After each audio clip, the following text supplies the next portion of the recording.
Hey, everybody. Welcome. My name is Ahmed Dents, Director of Venue Experience here at San Diego Repertory Theater. And you are about to partake in a great conversation. This broadcast is part of the 30th annual San Diego Kuumba Festival here at San Diego Repertory Theater.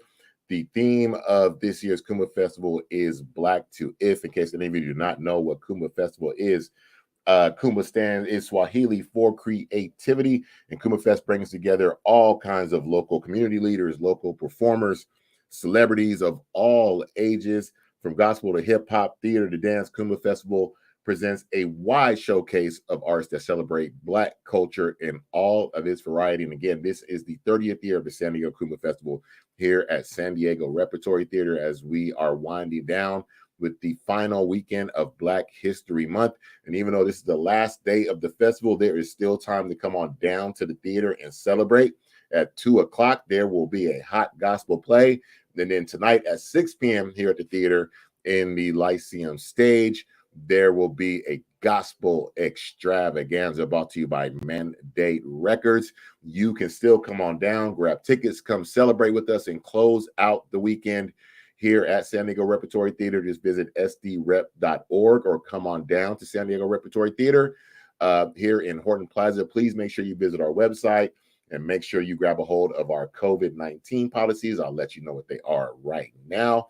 Any children over 2 years old must be masked. Anybody over 12 years old must provide a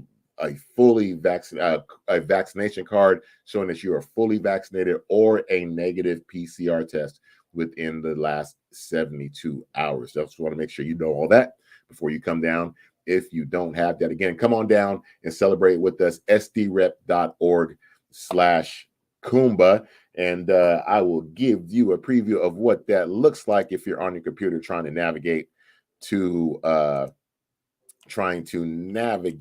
that screen. I meant to have that up here for you earlier. There you go. That is the Kuumba Fest homepage at sdrep.org, sdrep.org/Kuumba. Again, come on down and join us as we get wind down the weekend. Also want to share with you, coming up starting this week, going into previews, is our production of The Great Khan. This is an absolutely spectacular play written by Michael Gene Sullivan, directed by Jess McLeod. And Michael Gene Sullivan was just a guest of ours on We Are Listening. Excellent interview where he talks about the importance of representation of Black folks and how we should be representing ourselves when we are writing and developing characters for the arts of any kind. You can catch that right here on San Diego Repertory Theater's Facebook page or YouTube page. We Are Listening. Just go ahead and visit that playlist. Again, come on down and join us as we are wrapping up the 30th annual Kuumba Fest here at San Diego Repertory Theater. Now, I want to go ahead and get into our conversation. I have a spectacular guest joining us today. The focus of our conversation is not only just what is the media's role in providing not only what is the media's role in the fight and in the march towards justice and equity. It's also about what is our responsibility in that role of seeking justice and equity. And I got a spectacular guest who I'm about to bring on screen right now. She is a photojournalist and media educator. Please welcome Semoria Mosley. Semoria, how are you doing? I'm great. How are you today? I'm good. And once again, thank you Great. for joining me today. We really do appreciate it. I think this is the perfect conversation, especially with so much happening in the world right now and so many hmm things going on. I think this is a great conversation for us to have as we get ready, already to step into already getting ready to get to the end of the first quarter of the year already. You know what I mean? As we get ready to step into March. Before we get started deeper into the conversation, I just want to take a moment and have you maybe introduce yourself to everybody who's watching today and tell us a little bit about yourself. Hello, everyone. Thank you so much for tuning in. My name is Semoria F. Mosley. I'm very particular about the F, so don't leave it out. But I am a Columbia, South Carolina native. I am 25 years old, and I am just a storyteller by nature. I grew up around, really nuanced Black people who really took the time to tell me about my lineage growing up and really just streamline where they came from and how I got here, and that just really influenced me to also continue that streamline into the community. I have a bachelor in mass communications with a concentration in journalism and a minor in art from historically Black college, Claflin University, that I obtained in 2019. And since then, I've just been hitting the ground running, trying to tell our stories in as many ways as possible. And that has led me here today to have another conversation about telling our stories in the best way possible. Always on mute. Cool. Thank you very much. I'm again glad to have you here today for, and I think this is a really important conversation, and you're the perfect person to talk to you about this. So again, what we're talking about today um, is what is the media's role, and we're altering that a little bit. What is the media's role on the march towards equity and justice? But I think more importantly is what is our role and how we consume this media, and what is our responsibility as we consume the media, try to decipher what's coming at us with the media, and being able to understand, because it's important. We're all on these social media platforms right now, we're sharing information, and as much as we jump on these media companies, whether regardless of what medium they are, as much as we jump on them for what they do and what their headlines, and is it clickbait? Well, are we clicking on the bait, and are we sharing that clickbait, and are we sharing accurate information, and are we taking the time to make sure we understand that information before we share it with anybody else? And so I want to talk to you. I guess I want to open up there as we talking about what is the media's role. I think again, we shape what the media will do, because now with this recent paradigm of like the emotions, the clicks, the names, the algorithms, that is what actually feeds the media right now, because they are a money making machine. So it really, even for media now, if you look at major media, like even if whether it's MSNBC, whether it's CNN, whether it's Fox, yeah, they are news organizations, but they are going to do what they have to do to help that bottom line. And if they run a story and it gets all the clicks they need to get the advertising they need, they're going to go ahead and roll with that. So I want to talk to you a little bit about that. Talk to me a little bit about, as we get into it, our responsibility. Give me a little bit of your thoughts for as we are in this change now, as far as legacy media versus digital media, and how that information is coming to us. Yeah, I think we're in a place now, especially in American Black communities and just African diaspora communities in general. I think that we are in a place where mass information, speedy information has become the priority versus authentic and truthful information. And communities that are not, the ones who are not doing the reporting, I think that um, they feel more of an obligation to have control over the narrative, and so people take it upon themselves to share any information that may seem valuable, but sometimes people forget the vetting process.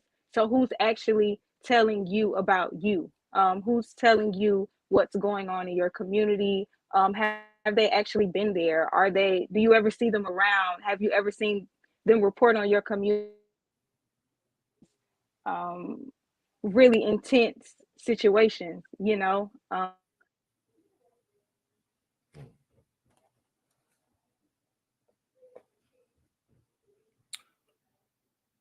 Are you still there, Semoria? I think I lost you for a moment. There you go. Okay. Yes. Yeah, you're back. Okay. And a lot of times that vetting process gets skipped. And so with the want to be more in control of the narrative, a lot is happening faster. And I think that major media companies haven't changed their position at all. I think they've always been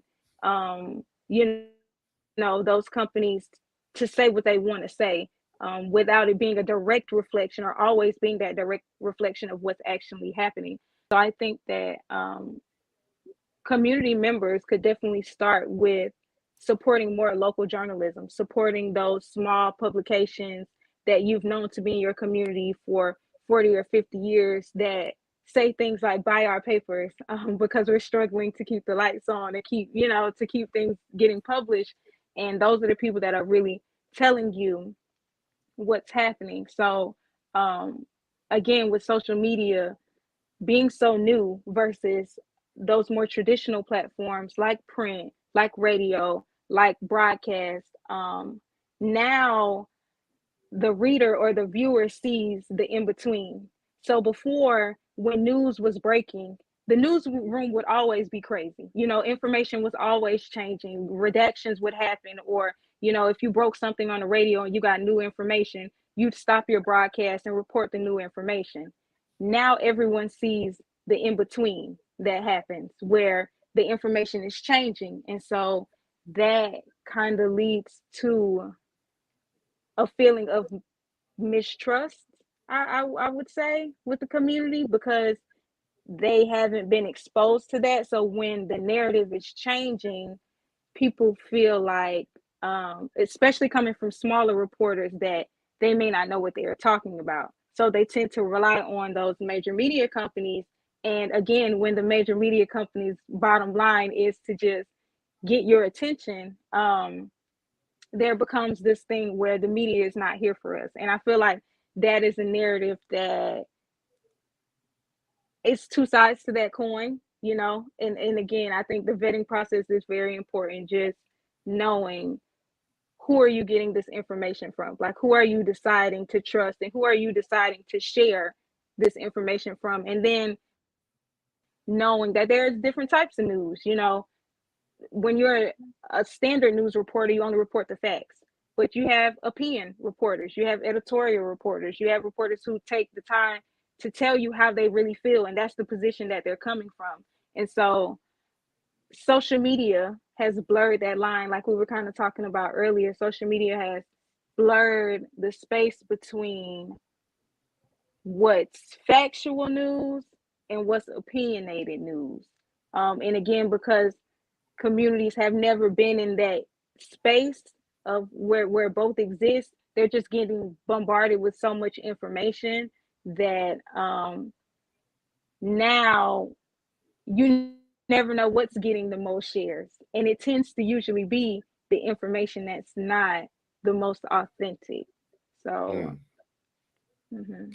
Is there and if not, I know I'm putting you on the spot here. Is there anything you've seen lately that would be an example of that, of something in the media that even us as Black folks, that we took in like as a majority, and we passed that information around, something that a story that was in the media that we passed that information around that was about us or about our folks, but absolutely the major narrative that even went around in our community was not actually the truth according to what came through certain media outlets? Yeah, I think um I see it the most when we have those incidents. And I don't want this to be a trauma thing, but that's Mhm. usually when people get the most invested in our media. It's usually when we have a death, in our community, that people immediately turn to the media because they want to know what's happening. They want to know, how did we get here? Who is this person? Who did this? And during those times, you can see like a CNN. You can see like a CNN or an MSNBC, or a Fox even. And people already have their views about Fox, Mhm. but Mhm. you can see them say something about that narrative, kind of like the Ahmaud Arbery case. We knew that that was wrong, but you saw people, you know, say things like, before they get the full story, like, well, you don't know what Ahmaud Arbery could have been doing. Like, you'll hear like a little few Black people, kind of say those things, and I don't think that they intentionally mean to put the blame on a Black person. But I think what's happening is they turn to the news for information, and they spew back to the community news rhetoric. And you have to think about, where is the news coming from when they report these types of incidents. So of course, if you watch a network that has primarily European reporters, that's the stance that they're going to take.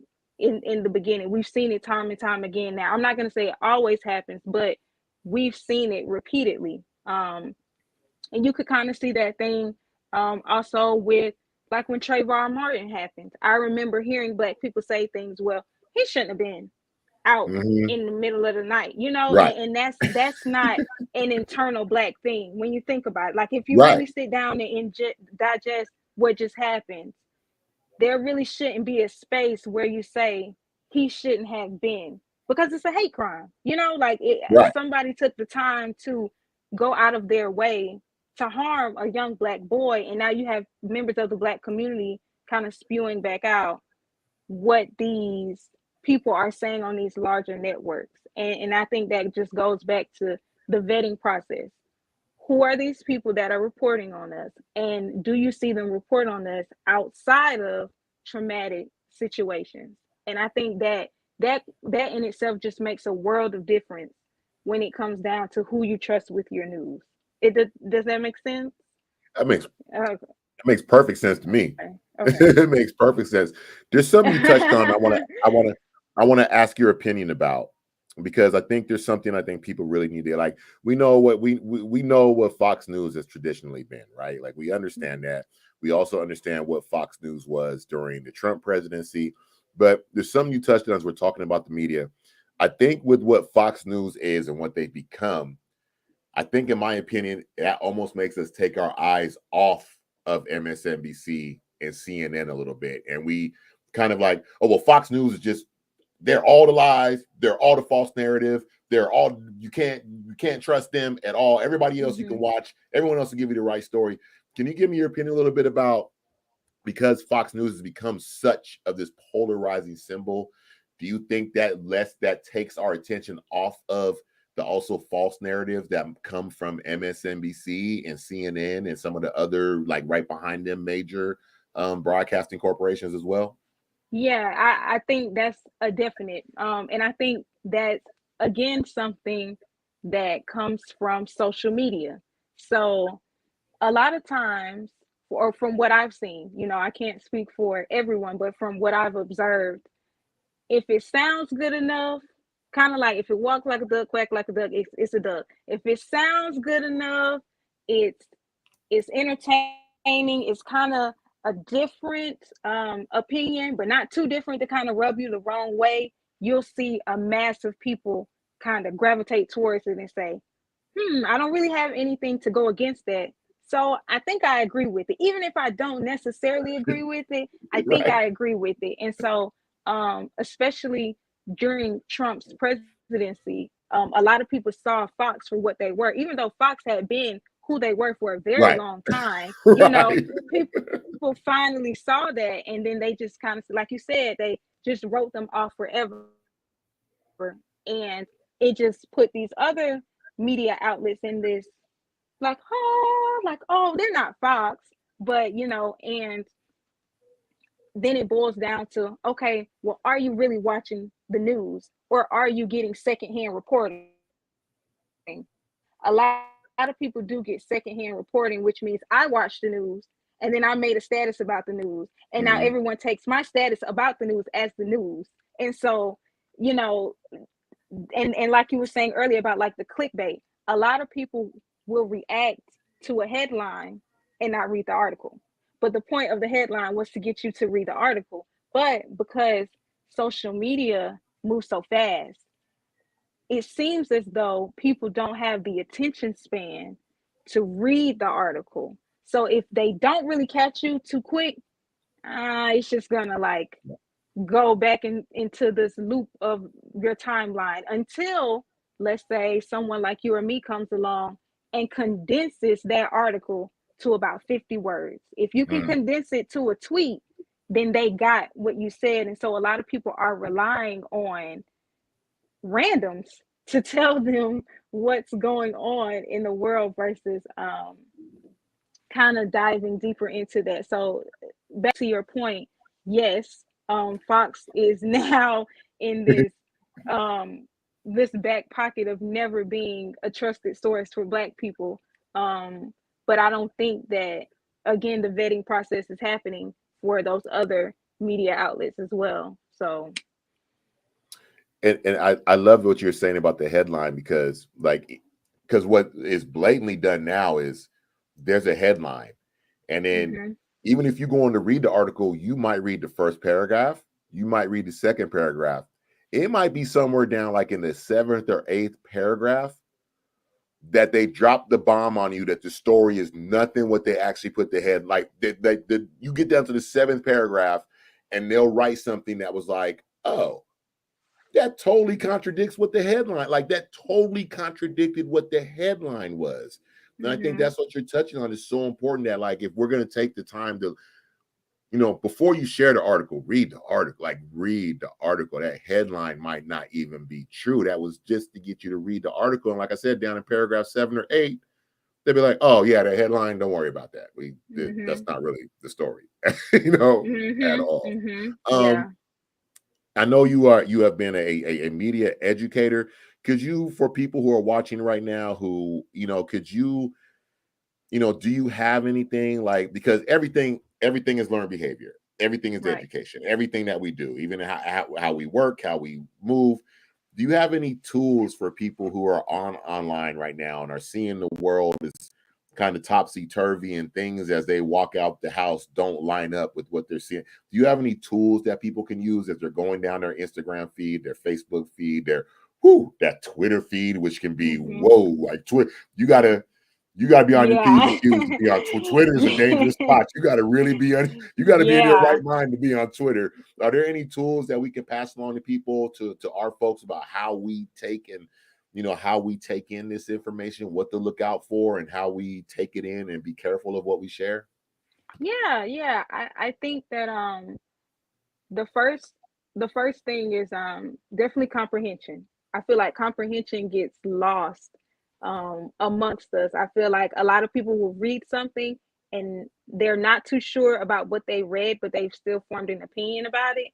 I think rereading, rewatching multiple times and not just taking one source. Look for multiple sources. And try to uh I'm not gonna ever say, just no CNN, no MSNBC, because there are times where they have been, Yeah, the best foot forward, where they're really giving us the best information accurately at the best rate. I would never say not them ever, but just to loop back around, local journalists, like as I've been following this, Ukraine and Russia yeah, situation, I've been really doing my due diligence to find local on the ground people who might not necessarily have the blue check.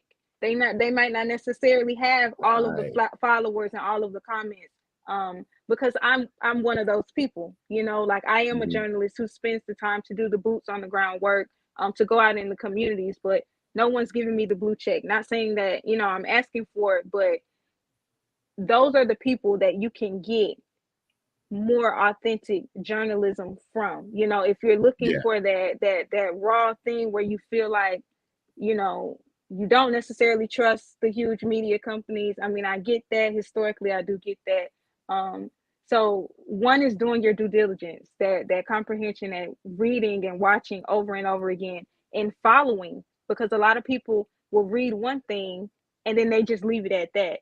But news is evolving. You have to keep up with the situation. You have to keep up with the current time. So constantly rechecking on situations, seeing if there's been any advancements, and having the conversation. I feel like a lot of times we don't discuss amongst each other. I think we reshare and we repost what we've seen on someone's story, but actually having discussions with each other, and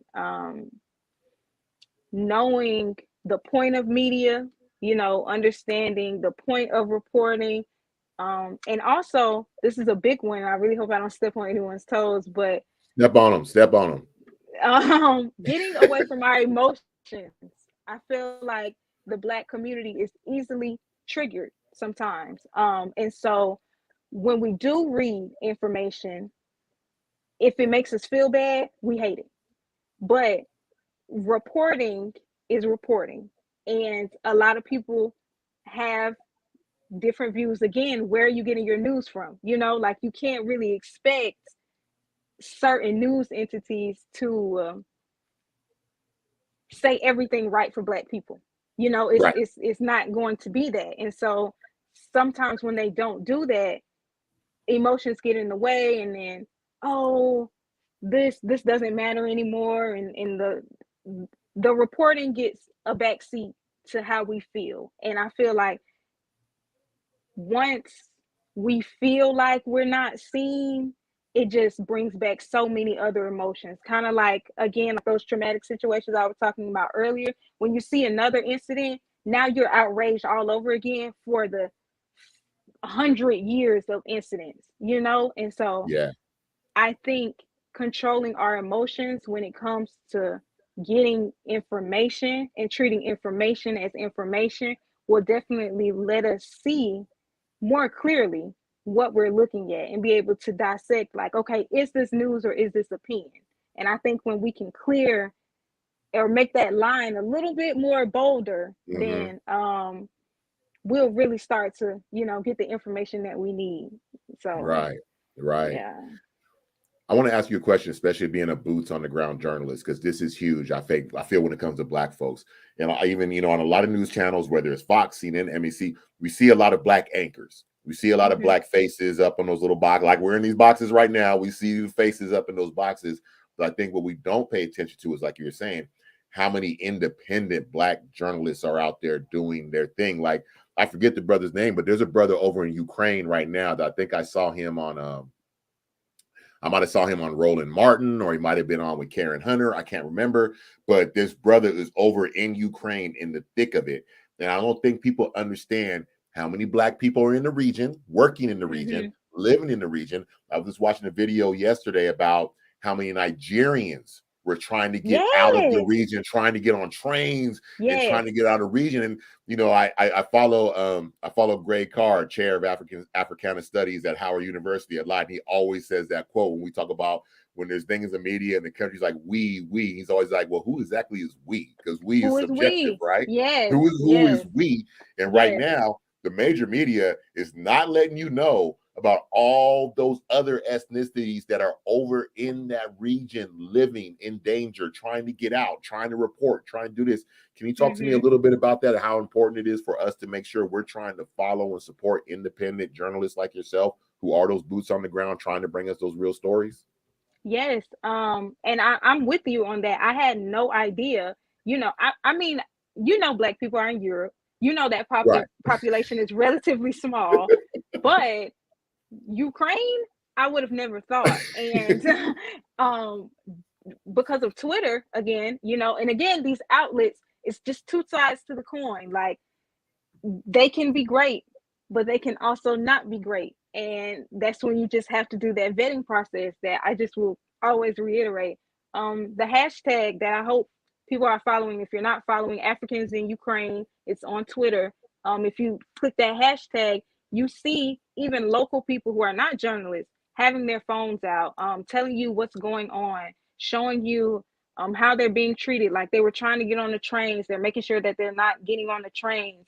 When they're finally getting help, how long it took them to get there. And it's just important to follow those types of people because, again, wanting these huge media outlets to say everything for Black people, to make it right for Black people, that's just not a thing. And I feel like that's something that we should move past, are wanting these historically white organizations to just finally just pull the sheet off and be like, yes, we're sorry, we were wrong, we are going to make it right, we're going to be blickety blickety black all day, we're going to talk about everything that you want us to hear. It's just not realistic. And I feel like just moving our wants away from that, you will get a chance to see who else is doing the work.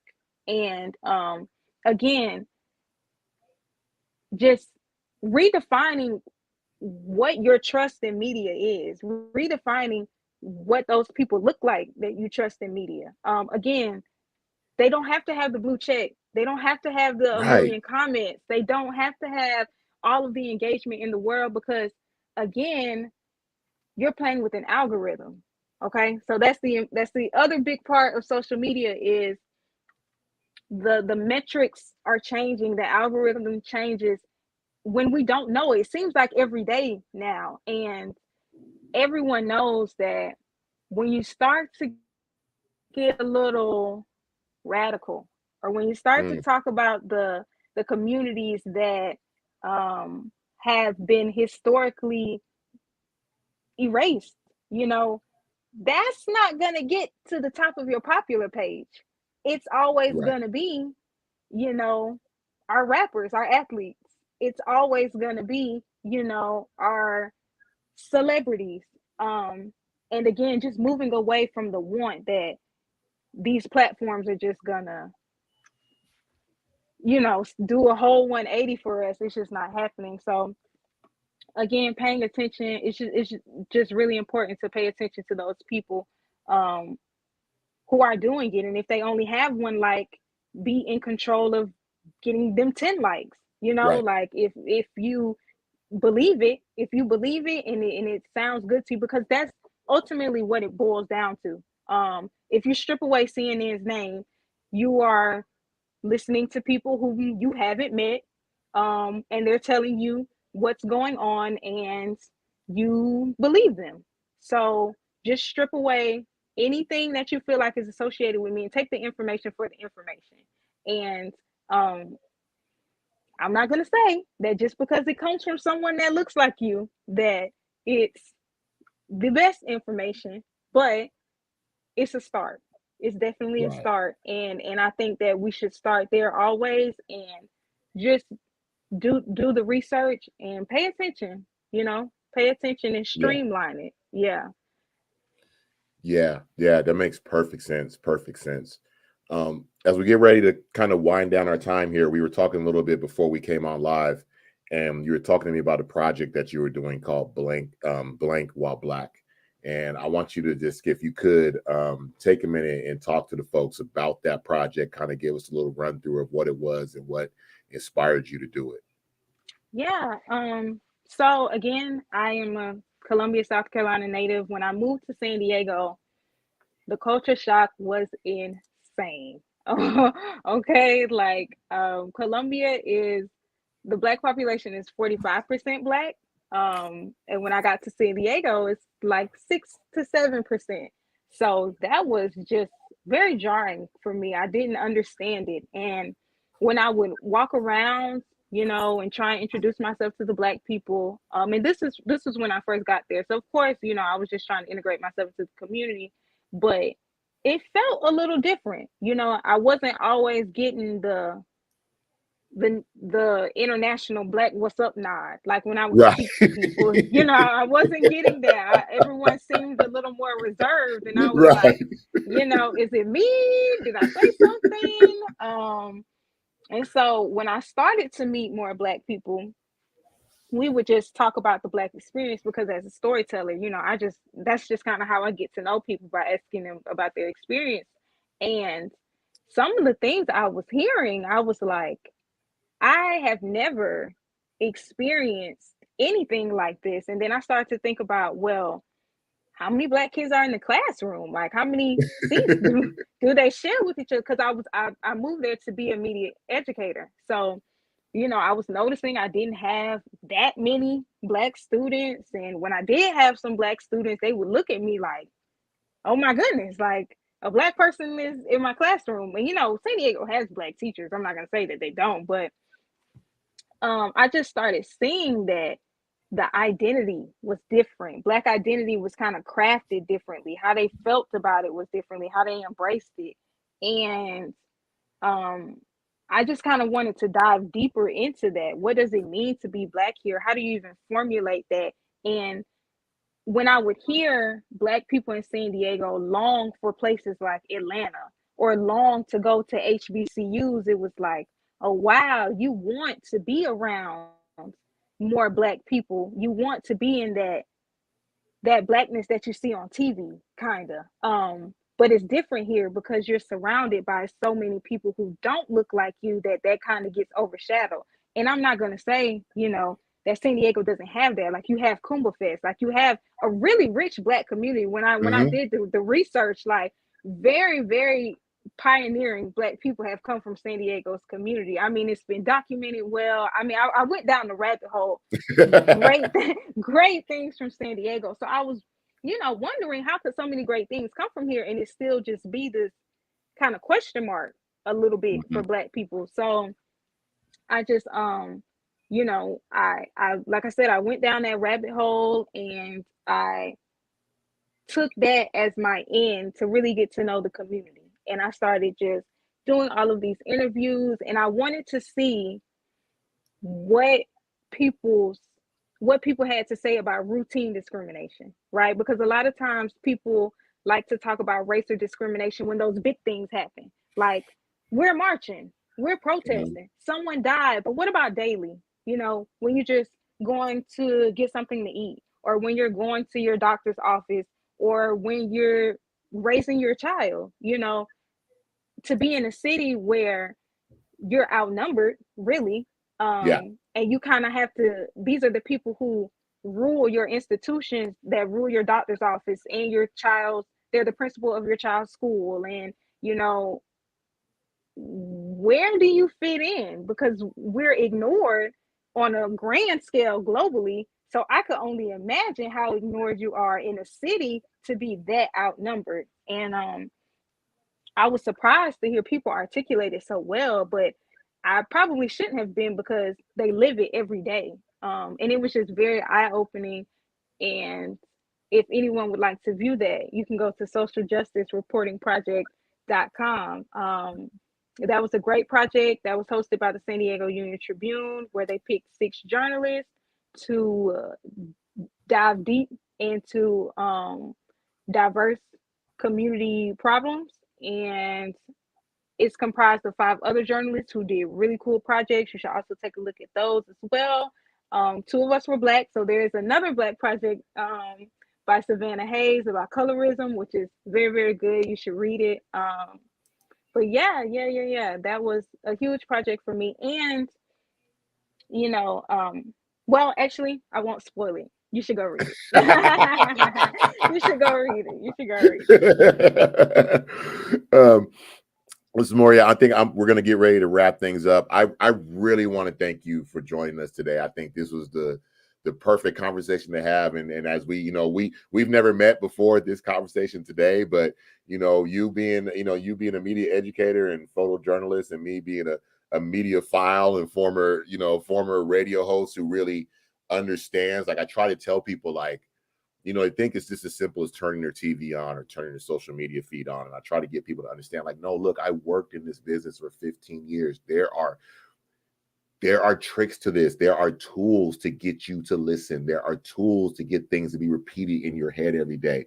People Mm-hmm. get paid and pay a lot of money, and there's a lot of consulting, there's a lot of science, and there's a lot of Mm-hmm. psychology that goes into these social media feeds, that goes into these media.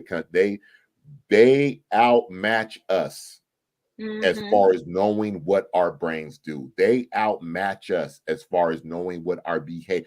They know how to tap into our behavior. And we have to be sober minded to really be able to see through the maze of all this information that's coming at us. I really try, and I know I just really try to get people to understand this is not this is not people who just turn on a light and a camera and start talking to you. There is Mm-hmm. research that goes into how to get into your brain and make Yep. sure you send that information to your neighbors and your friends and Mm-hmm. everything. There's research. You're outmatched. You have to be sober minded in how you are consuming this media. So I just want to thank you today for coming and talking to us. I put the link to I put the link in the chat, socialjusticereporting.com. If any of you are watching and you missed any part of this conversation, as soon as this stream ends, it will be live. It'll be there on San Diego Repertory Theater's Facebook page and YouTube pages. Also, I'm talking to Semoria. She told me she has a theater background, and I was telling her about the monthly thing we do called We Are Listening, where we just focus and center Black creatives, artists, administrators in the performing arts. So as soon as we get off this, we're gonna hook that up, and she's gonna come back and be a guest on that. Before I let you out of here, is there any other closing thoughts you want to give everybody who's watching right now, who'll be watching in the future? Yes. I want to say the website is socialjusticereportingproject.com. Oh, project.com. project. Let me correct that. Yeah. Yes, yes, yes. No worries. And secondly, I want to say to all the people watching, don't let just anyone tell you about you. Don't let just anyone tell you about your community. Um, Pay attention to your local journalists, support your local journalists, buy the papers, subscribe to their paywalls. It takes money to produce news. It takes money to have good journalism. So really support that. And when it comes to news, don't just think about right now. Think about our preservation. Think of this is how we're preserved. If you let them just say anything, when it's time to look back at this, that is what we'll refer to. So think about how you want to be referred, and it's not just news. It's also the data. It's the statistics. It's the numbers. Make sure that if you're going to share it, that it accurately reflects you. And if you don't feel like it does, challenge it. Challenge the media, challenge what you hear, and ask them how they get there. And just do your vetting process, because at the end of the day, this is just how we're preserved. And we've seen that historically, we've pretty much haven't been preserved in at all, really. We're putting the pieces together. We have been in other ways, but I think now it's time to turn the page from spotty preservation to really having a full umbrella of who we are, to really appropriately reflect all the ins and outs of us. Um, and yeah, and dive into history, because history repeats itself. So there's always a lot of information about where Right. we've been that can show us what's happening right now. So Semoria, thank you so much. This is a spectacular conversation. Everybody, please pay attention to this young lady. She is on the ball. She is letting you know what is up. Her name is Semoria F. Mosley. thank I forgot the you. F in the introduction. It's fine. It's fine. And Semoria is going to come back again. She's going to come back and join us on We Are Listening. So we're going to even have a more expanded conversation and talk about her theater and performing arts background. We're going to get into We some of will that too. fun stuff next time. Hmm. Semoria, hang on for a minute. I'm going to talk to you as soon as I end the stream, but please hang around for a second so we can talk about some things. Let's do a couple of announcements and end the stream here. Again, thank you for joining us. I really do appreciate it. And everybody, remember, it's Social Justice Reporting Project.com. Everybody, please head over there and check that out. And just a reminder, this is part of the 30th annual Kuumba Fest, winding down tonight. Coming up at 2:15 is a hot gospel play here at the theater, and then coming up at 6 o'clock is the gospel extravaganza. It is the finale to the 30th annual Kuumba Fest. And check this out: if you can't come down to the theater and watch it in person, head on over to sdrep.org/Kuumba, and you can buy the streaming feed to check it out. So please, whether it is in person or whether it is virtually, make sure you join us as we wind down the festival this evening. Couple of shout outs before I wrap this up. Shout out to CEO of Urban Warriors and founder of Kuumba Fest, DeHaan Blevins, for putting on another great festival this year.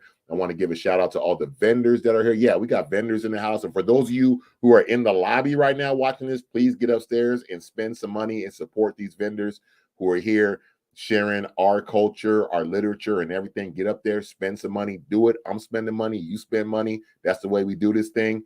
And then also, I just want to give a shout out to everybody here at San Diego Repertory Theater, the marketing team, the production team, the house team, everybody who's working, the security guards at the security guards over at the parking. Anybody, I want to give you guys a shout out for making sure that this weekend came off and was a success. So again, thank you everybody for watching. Again, if you missed any part of this, as soon as this feed ends, it'll be available to rewatch on San Diego Repertory Theater's Facebook page and YouTube page. And with that being said, again, come on down and join us for the Gospel Extravaganza closing out the festival, or head on over to sdrep.org/Kuumba and buy your virtual ticket. With that being said, my name is Ahmed Dents. I'll talk to you on Monday night, March 7th, and We Are Listening, as I take a deep look at the legend Esther Roll and her advocacy, which led to one of the most spectacular shows in TV history, which was Good Times. But it was also the resistance to that advocacy that led to the ending of that show. She was all about showing a Black father in the house. That's what led to the success, but that's also what led to the downfall of that show. So I'm going to be taking a deep dive in that, and We Are Listening March 7th. You can find that full playlist for We Are Listening if you're watching right here on our San Diego Repertory Theater YouTube page. With that being said, everybody, enjoy the rest of your weekend. I hope you spend it closing it with us here at the 30th annual Kuumba Fest Black to If. I'm out. I'm going to go out here. I got some money to spend on some books and some clothes and stuff like that. I will talk to y'all later on. Have a good one. Enjoy the rest of your weekend.